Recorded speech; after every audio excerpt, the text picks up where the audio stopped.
সাহাবায়ে কেরাম কার ছাত্র? কার ছাত্র? মুহাম্মদুর রাসূলুল্লাহ। মাদ্রাসার নাম কি বলেছিলাম? জোরে বলে, মাদ্রাসার নাম কি? মাদ্রাসার নাম বাইতুল্লাহ। মাদ্রাসার শিক্ষকের নাম কি? মুহাম্মদুর রাসূলুল্লাহ। মাদ্রাসার প্রতিষ্ঠাতাদের নাম কি? ইব্রাহিম খলিলুল্লাহ, ইসমাইল জবিহুল্লাহ। এবারে মাদ্রাসার নিসাবে তালিমের নামটা কি? কিতাবুল্লাহ, কালামুল্লাহ। যেই মাদ্রাসার শিক্ষক স্বয়ং রাসূলুল্লাহ, যেই মাদ্রাসার নিসাবে তালিম কিতাবুল্লাহ, কালামুল্লাহ, যেই মাদ্রাসার প্রতিষ্ঠাতা জবিহুল্লাহ, খলিলুল্লাহ, যেই মাদ্রাসার ছাত্রদেরকে আল্লাহ খুশি হয়ে লকব দিয়েছেন উলাইকা হিজবুল্লাহ, উলাইকা হিজবুল্লাহ, তারা হচ্ছে আল্লাহর দল। কার দল?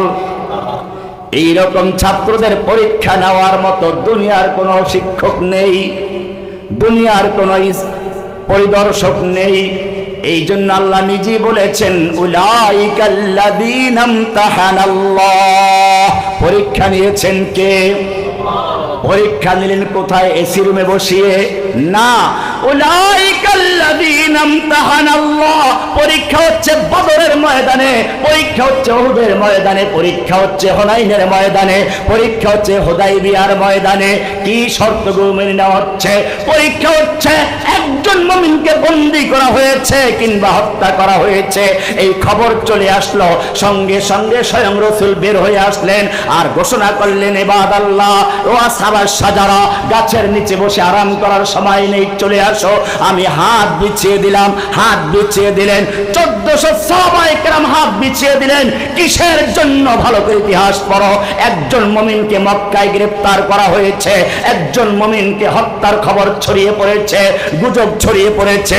আল্লাহর নবী বায়াত নিচ্ছেন, 1400 সাহাবায়ে কেরাম বায়াত করছেন। কিসের বায়াত? বায়াত আর মওত ছিল। হয়তো ওসমান হত্যার বদলে দিয়ে মক্কা বিজয় করে ছাড়বো, নতুবা সকলেই শহীদ হয়ে যাবো, কিয়ামত মদিনায় ফিরে যাব না। কে কে তৈরি আছো? আল্লাহর নবী হাত বিছিয়ে দিলেন। সব সাহাবায়ে কেরাম নবীর হাতের উপর হাত রেখে বায়াত করলেন। বায়াতের খবর মক্কায় পৌঁছে গেল, ওদের হৃদয়ে জ্বালা শুরু হয়ে গেল, কম্পন শুরু হয়ে গেল। সঙ্গে সঙ্গে ওসমানকে নিয়ে তারা সন্ধি চুক্তির প্রস্তাব নিয়ে হাজির হলো। বোঝা গেল গুজব নতুন নয়। চট করে এসে পড়ব, ঝট করে মিছিল করব, ঝটিকা মিছিল। চট করে ঢুকে পড়ব, ঝটিকা মিছিল করো। জেনে রাখবেন মক্কার কাফেররা এরকম গুজব ছড়িয়ে দিয়েছিল।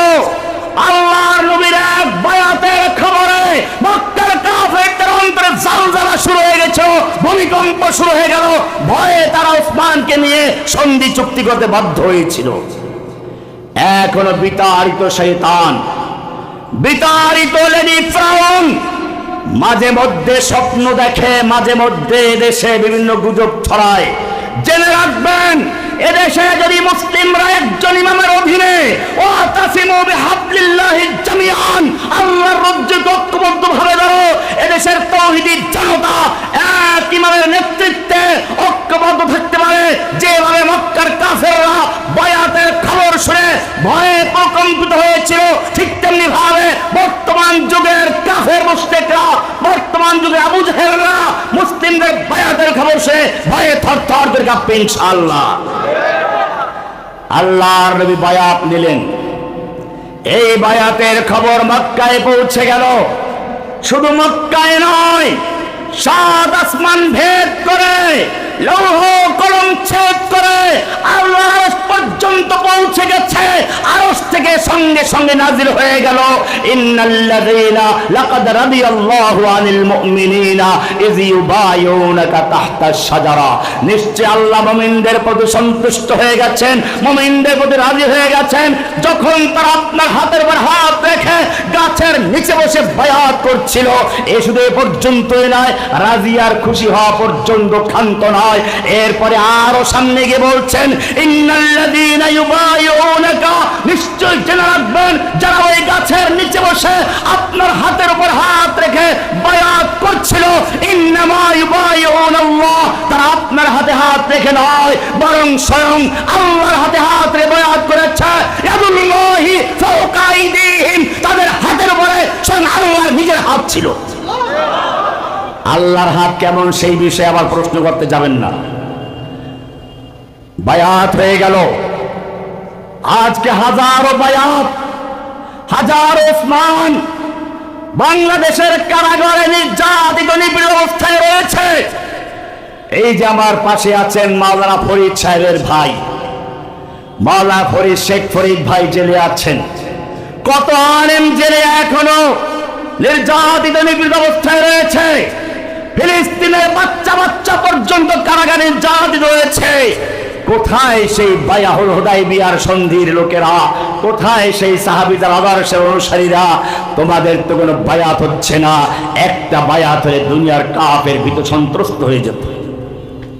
তোমরা কাকে খুশি করতে চাও? আমেরিকাকে ভয় পাও? আয়াবতাগুনা ইনদাহুমুল ইজ্জা ফা ইন্নাল ইজ্জাতা লিল্লাহি জামিআ। সমস্ত ক্ষমতার মালিক কে? পাওয়ার কার হাতে? সুপার পাওয়ার আমেরিকা নয়, সুপার পাওয়ার ভারত নয়, ওরা সেফের পাওয়ার, জিরো পাওয়ার। সমস্ত ক্ষমতার মালিক কে? জেনে রাখবেন। আমি বলছিলাম আমিরে মুআবিয়া রাদিয়াল্লাহু তাআলা আনহুর কাছে পত্র আসলো। আমিরে মুআবিয়া রাদিয়াল্লাহু তাআলা আনহু সেই ছাত্রদেরই একজন যাদের পরীক্ষা নিয়েছেন কে? আমিরে মুআবিয়া রাদিয়াল্লাহু তাআলা আনহু রোমের সম্রাটকে জানিয়ে দিলেন, ইয়া কালবার রোম, ওই রোমের কুত্তা, আমার আমিরের সঙ্গে আমার যুদ্ধ হচ্ছে, আমার আমিরের সঙ্গে আমার বিরোধ চলছে। এই সুযোগ নিয়ে যদি ইসলামী ভূখণ্ডের দিকে এক কদম বাড়াতে চাও, জেনে রাখবে আলীর পক্ষে যুদ্ধ করে সর্বপ্রথম যেই লোকটা জীবন দেবে সেই লোকটা আর কেউ নয়, সেই লোকটা আমিরে মুআবিয়া রাদিয়াল্লাহু তাআলা আনহু। আজকে মনে রাখতে হবে, বাংলাদেশের ইসলামী দলগুলোকে আমি এই ঘটনার মাধ্যমে জানাতে চাই, আমাদের মধ্যে ইখতিলাফ থাকতে পারে, বিরোধ থাকতে পারে, কিন্তু জেনে রাখবেন সেই বিরোধটা আমিরে মুআবিয়া রাদিয়াল্লাহু তাআলা আনহু আর আলী রাদিয়াল্লাহুর মধ্যে যে হয়েছিল সে পর্যায়ে গড়ায় নেই। সুতরাং মনে রাখতে হবে, আমাদের মধ্যে দুশমনরা যত বিরোধ তৈরি করতে চায়, যত ইখতিলাফ তৈরি করতে চায়, এর উদ্দেশ্য হলো একটাই, ইসলামকে ধ্বংস করা, ইসলামী শক্তিকে দুর্বল করা। সেজন্য সত্যিকার অর্থে যদি আমরা সাহাবীদের অনুসারী হয়ে থাকি, তাহলে যেভাবে কুফফারদের প্রস্তাবকে প্রত্যাখ্যান করে ইসলামী ঐক্যের শক্তিশালী ভিত স্থাপন করেছিলেন, আজকে সময় এসেছে সমস্ত ভেদাভেদ ভুলে গিয়ে, সমস্ত ইখতিলাফ থাকুক তার জায়গায়, ইখতিলাফকে নিজ জায়গায় রেখে ইত্তেহাদ মাল ইখতিলাফের উসুলের ভিত্তিতে ঐক্যবদ্ধভাবে মাঠে নামার সময় হয়েছে। নতুবা জেনে রাখবেন, নতুবা জেনে রাখবেন, পূর্ব তিমুর এক সময় ইন্দোনেশিয়ার মুসলমানদের অংশ ছিল। সেখানে আস্তে আস্তে এনজিওরা খ্রিস্টান বানিয়ে শেষ পর্যন্ত স্বাধীন ভূখণ্ড, তার স্বাধীন দেশ বানিয়ে নিয়েছে। এমনি ভাবে দক্ষিণ সুদান, সুদানের অংশ ছিল, মুসলিম ভূখণ্ডের অংশ ছিল। খ্রিস্টানরা সেখানে কাজ করে করে মুসলিমদের খ্রিস্টান বানিয়ে আলাদা রাষ্ট্র গঠন করেছে, এবং তৎকালীন সময়ের মুসলিম নামধারী কোফি আনান জাতিসংঘের মহাসচিব তার উদ্বোধন করেছিল, স্বাধীনতার পতাকা উড্ডীন করেছিল। তোমার বাংলাদেশের থেকেও একটা অংশকে ছিন্ন করার জন্য প্রথমে একটা আকীদা, বিশ্বাস স্থাপিত করা হচ্ছে, তা হচ্ছে আদিবাসী, উপজাতি নয়।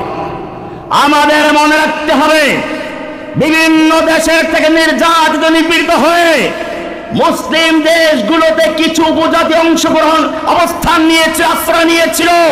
বাংলাদেশের ভূখণ্ডের পাহাড় পর্বতে জঙ্গলে যে সমস্ত লোকে রয়েছে, এরা বিভিন্ন জায়গায় নির্যাতিত নিপীড়িত হয়ে বিতাড়িত হয়ে বাংলাদেশের মুসলমানদের আশ্রয় নিয়েছিল।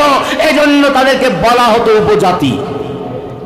সেই উপজাতিদেরকে যেভাবে ফিলিস্তিনে এই ইসরায়েলিরা উড়ে এসে বসলো, ওইখানের মূল ভূখণ্ডের অধিকারীদেরকে তাড়ানো শুরু করলো, বাংলাদেশেও সেরকম ভাবে একটা ভূখণ্ডকে বিচ্ছিন্ন করার জন্য প্রথম একটা বয়ান তৈরি করেছে, তা হলো আদিবাসী উপজাতি নয়। এরপরে দাবি করেছে তাদের জন্য স্বতন্ত্র বিধান, বিগত সরকার তা দিয়েছে। এরপরে দাবি উঠেছে সেনাবাহিনী প্রত্যাহার করার জন্য। জেনে রাখবেন, সেনাবাহিনী প্রত্যাহার করার পরে তারপরে স্বাধীনতার জন্য আরেক ধাপ এগিয়ে যাবে, বলা হবে এখান থেকে বাঙালি মুসলমানদেরকে বিতাড়িত করো। বাঙালি মুসলমানদের বিতাড়িত করার পরে সেনাবাহিনীকে তাড়িয়ে দেওয়ার পরে যে দাবি উঠবে সেটা হলো সেই পূর্ব তিনি দক্ষিণ সুদানের মতো পার্বত্য অঞ্চলকে আলাদা স্বাধীন খ্রিস্টান রাজ্য বানাবার জন্য।